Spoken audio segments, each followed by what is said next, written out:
तो last part में Goku और वजीटा को पता चलता है एक स्टोन के बारे में जिससे कि वो अपने मल्टीवर्स को ठीक कर सकते हैं और वो निकल जाते हैं पूरी एग्जिस्टेंस में उस स्टोन की खोज में।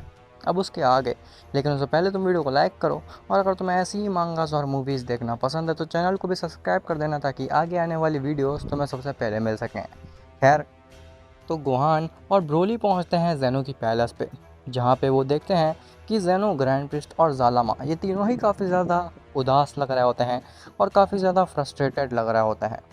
गोहान कहता है, लॉर्ड ज़ेनो, आखिर क्या हुआ? आप इतने ज़्यादा उदास क्यों लग रहे हैं? ऐसा लग रहा है कि आपने अपनी उम्मीद खो दी है किसी चीज़ से।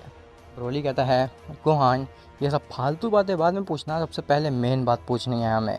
लॉर्ड ज़ेनो, पहले हमें ये बताइए कि आखिर ये जो मल्टीवर्स में एक क्रैक सा आ गया है, ये क्या चीज़ है? तो ज़ेनो सब कुछ समझाता है जो भी हुआ है, ये गोकू और वजीटा ने जो भी प्रॉब्लम करी है। जिसके बाद गोहान कहता है, वो तो फादर ने इतनी बड़ी प्रॉब्लम कर दी है हमारे मल्टीवर्स के साथ में। इसका मतलब है कि अब हमारा मल्टीवर्स बहुत जल्दी ही ख़त्म होने वाला है। क्या वो किसी तरीके से बच नहीं सकता? तो ज़ेनो कहता है, नहीं, उम्मीद तो नहीं लग रही है कि हमारा मल्टीवर्स बच पाएगा किसी भी तरीके से। तभी ज़ालामा कहता है, एक मिनट, तुमने गोकू को फादर बोला? क्या तुम बेटे हो गोकू के?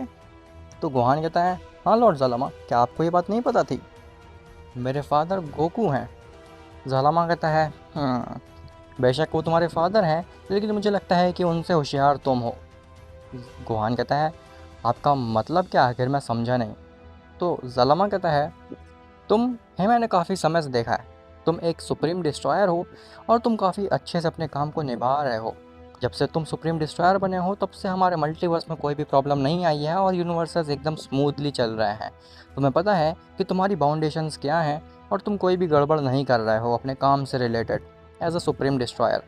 लेकिन वहीं अगर तुम्हारे फादर और वजीटा की बात करी जाए तो उनको जो कुछ भी काम दे दो वो अपनी शक्ति का प्रदर्शन करने के पीछे कोई ना कोई गलती कर ही देते हैं मल्टीवर्स में।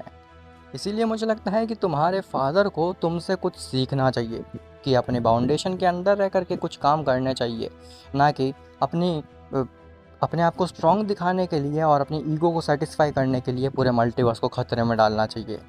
गुहान कहता है, लॉर्ड ज़लाम आप क्या कह सकते हैं, वो स्टार्टिंग से ही ऐसे थे। खैर, अगर हमसे रिलेटेड कोई काम हो आपको तो हमें ज़रूर बताना, हमें काफ़ी अच्छा लगेगा अगर हम मल्टीवर्स के लिए काम आए। तो ज़ालामा कहता है, एक सेकंड, तुम गोकू के बेटे हो ना? मुझे तुमसे एक बहुत ज़रूरी काम है। गुहान कहता है, कैसा काम लॉर्ड ज़ालामा? तो ज़ालामा मुस्कुराता है और कहता है, तुम दोनों मेरे पीछे आओ। खैर, वहीं गोकू और वजीटा मल्टीवर्स से बाहर निकल चुके होते हैं और वो जैसे ही एग्जिस्टेंस में पहुंचते हैं तो उनके सामने काफ़ी सारे मल्टीवर्सेस होते हैं। वजीटा कहता है, तो कैकरॉट, आखिर किस मल्टीवर्स से शुरुआत करनी चाहिए हमें? गोकू कहता है, किसी भी मल्टीवर्स को चुन लो वजीटा, मुझे नहीं लगता है कि इतने सारे मल्टीवर्सेस में हम लोग काफ़ी आसानी से उस स्टोन को ढूंढ पाएंगे। हम लोगों के बहुत सारे एफर्ट्स लगने वाले हैं। तभी उनको एक अलग सा ही मल्टीवर्स दिखता है। अलग सा मेरा मतलब है कि एक मल्टीवर्स होता है जो कि काफ़ी ज़्यादा बड़ा होता है साइज़ में और वो अजीब सा ही ऑरा एमिट कर रहा होता है। मतलब कि वो देखने में एक अलग सा ही लग रहा होता है, मानो कि मल्टीवर्सेस के बीच में एक मल्टीवर्सेस का राजा हो। गोकू कहता है, वजीटा, क्या तुम उस मल्टीवर्स को देख पा रहे हो? वो देखने में कितना ज़्यादा कूल लग रहा है और मुझे लगता है कि डेफिनेटली स्टोन इसी मल्टीवर्स में होगा।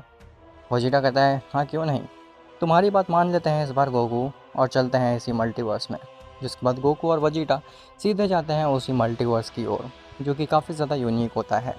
खैर, वहीं ज़ालामा गोहान और ब्रोली को लेकर के कहीं पे चला जाता है। ग्रैंड प्रिंस ज़ेनो से कहता है, लॉर्ड ज़ेनो, आखिर आपको क्या लगता है ये लॉर्ड ज़ालामा गोहान और ब्रोली को लेकर के कहाँ पे गए हैं? तो ज़ेनो कहता है, वो तो लॉर्ड ज़ालामा ही बता सकते हैं जब वो यहाँ पे आएंगे। खैर, जिसके बाद कुछ समय बीतता है और उसी दौरान वो जो क्रैक होता है मल्टीवर्स में वो और ज़्यादा बड़ा हो चुका होता है। खैर, कुछ समय के बाद ज़ालामा वापस आता है गुहान और ब्रोली को लेकर के। जैसे ही ज़ालामा वापस आता है तो ज़ेनो कहता है, लॉर्ड ज़ालामा, आखिर आप इन दोनों को लेकर के कहाँ चले गए थे? अगर आप थोड़ी देर और कर देते तो हो सकता था कि बिना सुप्रीम डिस्ट्रॉयर्स के यूनिवर्सेस में तबाही मच जाती। तो ज़ालामा कहता है, कहीं नहीं, मैं इनको ट्रेनिंग के लिए ले गया था अपने डायमेंशन में। ज़ेनो कहता है अच्छा हुआ है इनकी ट्रेनिंग जल्दी ख़त्म हो गई, अभी तो केवल एक ही दिन हुआ है। गोहान हैरान होता है और कहता है क्या एक ही दिन हुआ है ब्रोली, हम लोगों को तो 1000 साल हो गए ऐसे लगा ट्रेनिंग करते समय। तो ब्रोली कहता है हाँ हाँ लॉर्ड ज़लामा, हम लोग तो 1000 सालों से ट्रेनिंग कर रहे थे, और लॉर्ड ज़ेनो कह रहे हैं कि अभी हमें एक ही दिन हुआ है। ज़लामा कहता है तुम चिंता मत करो, तुमने 1000 साल ही ट्रेनिंग की है, बस तुम लोगों को मैं जिस डायमेंशन में ले गया था वहाँ पे टाइम कुछ ज़्यादा ही फास्ट बीतता है as compare to this multiverse, और उसी मल्टीवर्स में रह करके मैंने तुम्हारे फादर को और वजीटा को भी ट्रेन किया था। ज़ेनो कहता है क्या लॉर्ड ज़लामा मैं आपसे कुछ इम्पोर्टेंट बात कर सकता हूँ अकेले में। ज़लामा कहता है हाँ क्यों नहीं। खैर गोहान और ब्रोली तुम लोग अपने मल्टीवर्स में वापस जा सकते हो और संभाल सकते हो यूनिवर्सेस को। अब तुम इतने ज़्यादा कैपेबल हो चुके हो कि कोई भी अगर मॉन्स्टर या फिर ईविल बीइंग हमारे मल्टीवर्स पे अटैक करेगा तो तुम उनसे निपट सको। जिसके बाद गोहान और ब्रोली चले जाते हैं वहाँ से और अपने यूनिवर्सेस को दोबारा से संभालने लगते हैं। ज़लामा कहता है हाँ पूछो ज़ेनो, तुम्हें क्या पूछना था। तो ज़ेनो कहता है लॉर्ड ज़लामा, अभी आपने गोकू और वजीटा को ट्रेन किया था जिसकी वजह से हम इतनी बड़ी प्रॉब्लम में आ चुके हैं, और अब आपने गोहान और ब्रोली को भी ट्रेन कर दिया, आखिर आप करना क्या चाहते हैं। अगर इनकी वजह से भी बहुत बड़ी प्रॉब्लम क्रिएट हो गई हमारे मल्टीवर्स के लिए तो हम क्या करेंगे। ज़लामा कहता है ज़ेनो, ऑलरेडी हमारा मल्टीवर्स ख़तरे में है, तो मुझे जो सही लगा मैंने वो किया, और मुझे लगता है कि गोहान और ब्रोली ये दोनों इतने होशियार तो हैं कि इन्हें क्या कब करना है इन्हें खास कर पता है। ये उन गोकू और वजीटा की तरह नहीं है कि कभी भी और कहीं भी अपनी शक्ति का प्रदर्शन करने लगे। इन्हें सही से पता है अपनी शक्ति का इस्तेमाल कहाँ पे करना है। इसीलिए तुम बिल्कुल चिंता मत करो, मैंने जो कुछ भी किया है इस मल्टीवर्स के लिए भले के लिए ही किया है। ज़ेनो कहता है ठीक है लॉर्ड ज़लामा, आपको जैसा बेहतर लगे, मैं तो इस मल्टीवर्स का एक आम सा ओमनीपोटेंट हूँ, असली रूलर तो आप है इस मल्टीवर्स के। खैर वहीं गोकू और वजीटा जैसे ही उस यूनिक से मल्टीवर्स के पास पहुँचते हैं तो गोकू वजीटा से कहता है वजीटा, हम इसके नज़दीक तो आ गए लेकिन आखिर हम इस मल्टीवर्स के अंदर कैसे जाएंगे। तो वजीटा कहता है ठीक उसी तरीके से जैसे अदर बीइंग्स हमारे मल्टीवर्स में घुसने की कोशिश कर रहे हैं, इस मल्टीवर्स की बाउंड्रीज़ को क्रैक करके। गोकू कहता है लेकिन वजीटा तुम्हें नहीं लगता अगर हम ऐसा करेंगे तो इस मल्टीवर्स का ओमनीपोटेंट सतर्क हो जाएगा और वो हमारे खिलाफ पहले से ही प्रिपरेशन कर लेगा। वजीटा कहता है वैसे तुम्हारी बात तो ठीक है खैखरौट, लेकिन अगर अगर हम ऐसा नहीं करेंगे तो हमारे पास और कोई चारा नहीं है। गोकू और वजीटा काफ़ी देर तक तो सोचते रहते हैं कि क्या करना चाहिए, लेकिन जब उन्हें कोई आइडिया नहीं नज़र आता तो वो ऐसा ही करने की सोचते हैं।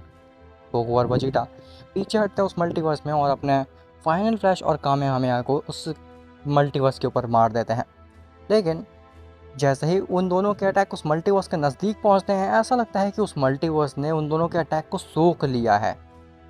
गोकू कहता है वजीटा, आखिर हमारे अटैक का कुछ इफेक्ट क्यों नहीं हुआ इस मल्टीवर्स पे।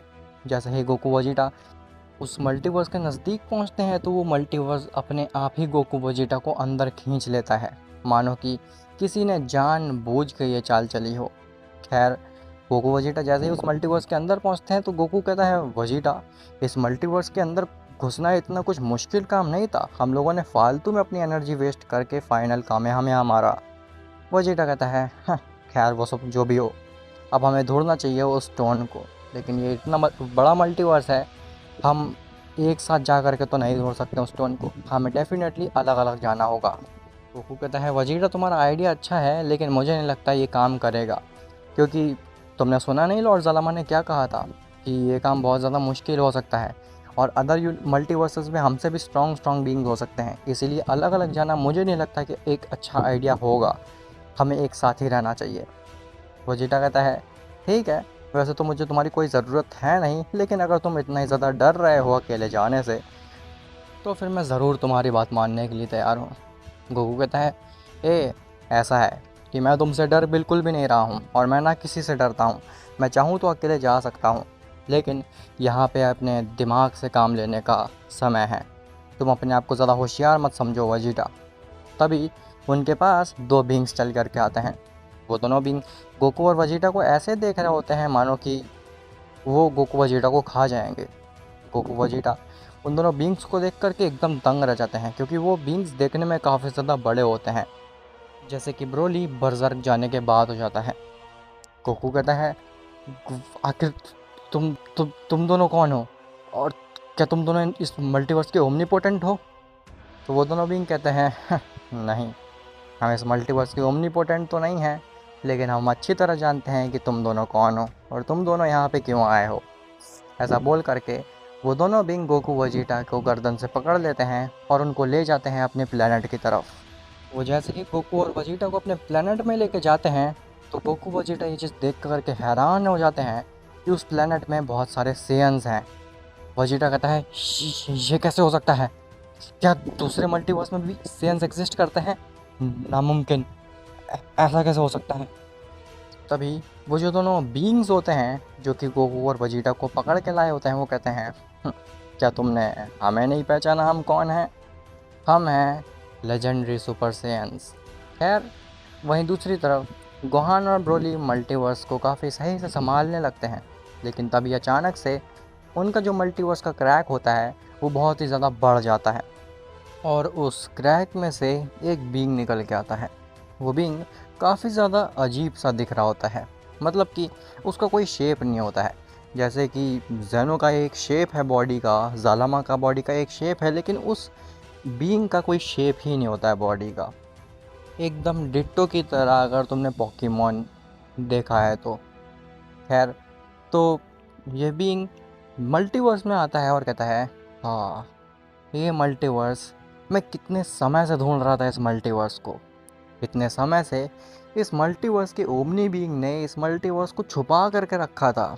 मैं महसूस कर सकता हूँ आखिर ऐसा उसने क्यों किया। इस ये मल्टीवर्स की वाइब बाकी मल्टीवर्स से काफ़ी ज़्यादा डिफरेंट है, और हो भी क्यों ना, ये one of the unique multiverses में एक है, और इस मल्टीवर्स के पीछे काफ़ी ओमनीपोटेंट पड़े हुए थे, लेकिन ये मल्टीवर्स किसी के भी निगरानी में नहीं आया था काफ़ी समय तक। अब मेरे को इतने समय बाद ये मल्टीवर्स मिला है, और अब ये मल्टीवर्स मैं अपना करके ही रहूँगा। अब तुम लोग हो सकता है सोच रहे हो कि आखिर जेनो के मल्टीवर्स में ऐसा क्या यूनिक है जो कि सभी ओमनीपोटेंट बीइंग इस जेनो के मल्टीवर्स के पीछे पड़े हुए थे। आखिर ऐसा क्या खास है इस मल्टीवर्स में? वेल, तो इसके बारे में तुम्हें आगे आने वाले पार्ट में पता चलेगा, जो कि बहुत ही ज़्यादा इंटरेस्टिंग होगा। खैर, तो वो बीइंग मल्टीवर्स में काफ़ी ज़्यादा छुप करके किसी को ढूंढ रहा होता है, और कहता है, इससे पहले कि मुझे ओमनी किंग देख ले इस मल्टीवर्स का, मुझे कोई एक बीइंग ढूंढ करके उसकी बॉडी के ऊपर कंट्रोल पाना होगा। नहीं तो अगर मेरे को इस फिगर में देख लिया है इस मल्टीवर्स के ओमनीपोटेंट में, तो मेरा भांडा फूट जाएगा। ऐसा बोल करके वो बीइंग एक ऐसे बीइंग की खोज में होता है जो कि जेनो के मल्टीवर्स का ही हो, और उसी खोज में वो निकल जाता है यूनिवर्स 11 में। खैर, यूनिवर्स 11 में जैसे ही वो बीइंग घुसता है, वो महसूस कर पाता है प्राइड ट्रूपर्स की एनर्जी को। वो बीइंग कहता है, हाँ, मैं महसूस कर सकता हूँ इस एनर्जी को। इस यूनिवर्स में तो वाकई में काफ़ी शक्तिशाली मॉर्टल्स रहते हैं, उनकी एनर्जी तो अद्भुत है। मैंने तो जस्ट अभी इस यूनिवर्स में एंट्री ही की है, और अभी से ही मुझे बहुत खतरनाक पॉजिटिव एनर्जी महसूस होने लगी है। बस मुझे इस बीइंग को ढूंढना है जिसकी एनर्जी मुझे सेंस हो रही है। जिसके बाद वो बीइंग उसी एनर्जी का पीछा करने लगता है और पहुंच जाता है प्राइड ट्रूपर्स के पास में। खैर, वहीं दूसरी तरफ गोकू और वजीटा जैसे ही सुनते हैं कि वो दोनों बीइंग्स अपने आप को लेजेंडरी सेयन बता रहे हैं, तो गोकू और वजीटा एक दूसरे की तरफ देखते हैं और कहते हैं, लेजेंडरी सेयंस? आखिर ये क्या है? हमारे मल्टीवर्स में तो केवल एक ही लेजेंडरी सेयन था, उसका नाम ब्रोली था। आखिर तुम दोनों कौन हो? तो वो दोनों बीइंग जैसे ही ब्रोली का नाम सुनते हैं, वो दोनों घुटने के बल बैठ जाते हैं और कहते हैं, क्या कहा तुम दोनों ने? ब्रोली?